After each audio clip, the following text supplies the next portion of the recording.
The environmental organization Greenpeace Germany says extreme heat and drought could have cost the German economy at least 36 billion euros. That's equivalent to 0.8% of Germany's annual economic output. Greenpeace say they arrived at that figure by adding up economic data from wildfires, crop failure, health costs, as well as heat-related productivity losses. This summer, Germany's all-time temperature record was broken on 3 consecutive days. Greenpeace wants the government in Berlin to respond to climate change with what the group calls the seriousness it demands. And we can now bring in Mauricio Vargas. He's an economist working for Greenpeace, and he's the one who actually wrote that report. Mauricio, how do you arrive at this figure of 36 billion, and how robust and reliable is this figure?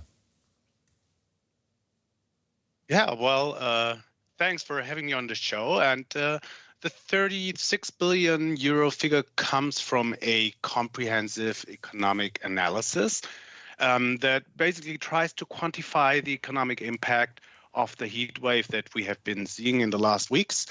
And we analyze the direct damages to infrastructure and productivity losses, production losses in vital areas like healthcare, agriculture, forestry, and we even digged into the education sector. And I would say it's a pretty reliable analysis, although we haven't covered and captured all the long-term consequences. For instance, ecosystem losses caused by wildfires aren't captured in the analysis. Now, just for our viewers to understand this, these 36 billion euros in additional costs for the German economy, is that 36 billion on top of what an average summer would cost the economy? Is there a baseline number to compare this to, like an average summer with fewer days of excessive heat?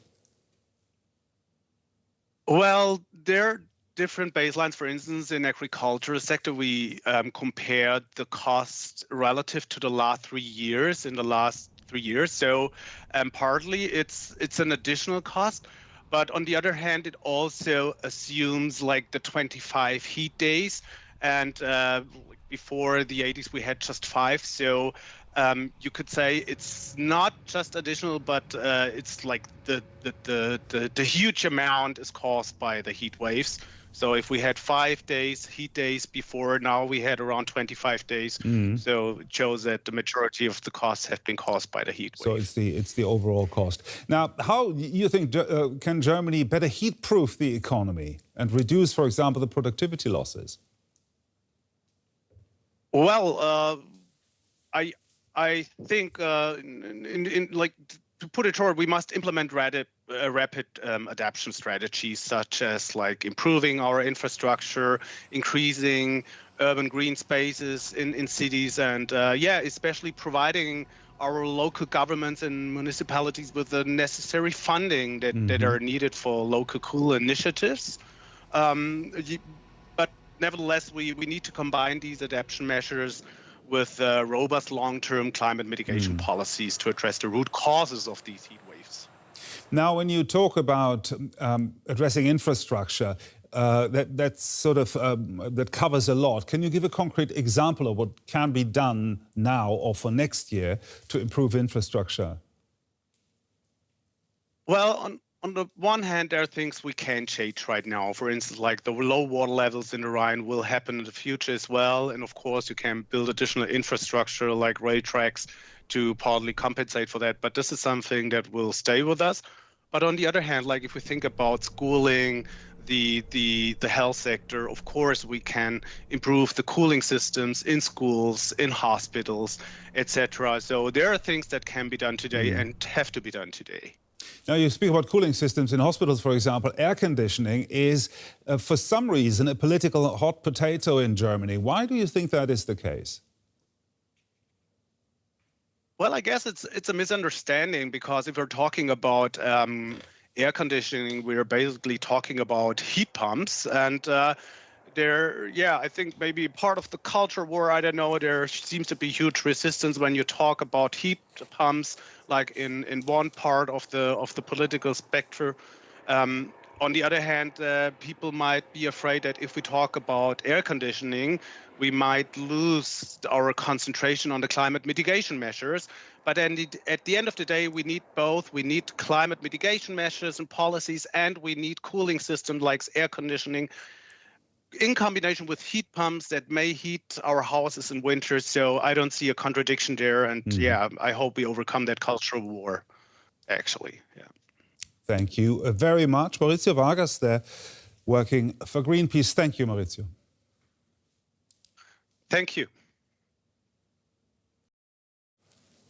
Now, the high temperatures in parts of Germany have hit farmers especially hard. The government has promised support, but much of the burden still falls on farmers themselves. They're being forced to adapt to a changing climate because extreme heat and lack of rain are no longer such rare events. This is Evelyn, born today, the youngest of the Zeller family's 60 cows. One new calf has arrived, but the farmer's being forced to shrink its herd. They've sold several cows and slaughtered others prematurely. The reason?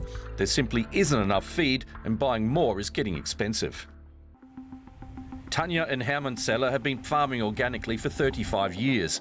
Alongside the dairy operation, they grow vegetables on their property. Normally that includes several varieties of pumpkin. But this year, most of the seeds didn't germinate. There simply wasn't enough water. And drought isn't the only problem for farmers. They are being affected by the war in the Middle East because it has changed fertilizer prices. It has also led to higher diesel prices and rising transport costs. The second issue is the dryness of the soil. There's been almost no rainfall here since mid-June. Experts aren't calling this a catastrophic harvest year, but they are saying the trend is worrying as climate changes. Germany's Farmers Association is calling for government aid, including a further reduction in the tax on diesel. The Agriculture Minister wants to wait for the final harvest figures to assess the losses, but has already promised farmers assistance. We already have targeted measures in place, such as our €200 million liquidity assistance program with the specialized agricultural bank. And we're working at full speed to ensure that EU fertilizer aid reaches farms quickly, with minimal bureaucracy where it's needed most. Financial assistance for drought-hit farmers is one thing, but experts also see room for improvement in water management. In the past, the focus was always on getting water out of agricultural land and the wider landscape as quickly as possible, because too much water is a problem, not only during floods. Standing water in fields can also have negative effects. But now we are facing a new situation with very dry periods occurring more frequently. That means we need to make sure that water is not constantly drained away. The Zellers are already adapting. This spring they built a reservoir to irrigate fields during dry spells. It came too late for their pumpkins, but it's a first step in adapting to climate change, and they have more ideas. One adaptation is to lease additional land so that we can produce more feed. The other is to try growing varieties of grain, as well as forage crops that can cope better with drought. Agricultural scientists like Lorenz Kottmann are working on more drought-resistant crops, but that doesn't always mean farmers will grow them. Crops grown in Germany are primarily those that can be sold successfully and for which there's a strong market. Important crops such as wheat, barley, rapeseed and maize will certainly continue to play a major role. But I expect that more crops will be added to the mix, that there will be more experimentation and that some of these new crops will certainly prove very successful. Markus Zeller plans to take over the family farm, and he's already thinking about crops that might once have seemed unlikely here. I think we may be able to grow kiwis here in the future. But of course, that also comes with a certain risk, because we don't just have the increasingly hot and dry summers, we still have relatively harsh winters. Evelyn's life on the Zeller family farm is just beginning, but one thing is already clear. If droughts continue, cows like her may find less and less to eat on these dry fields. And for Germany's farmers, adapting to a changing climate isn't a question for the future, it's already happening.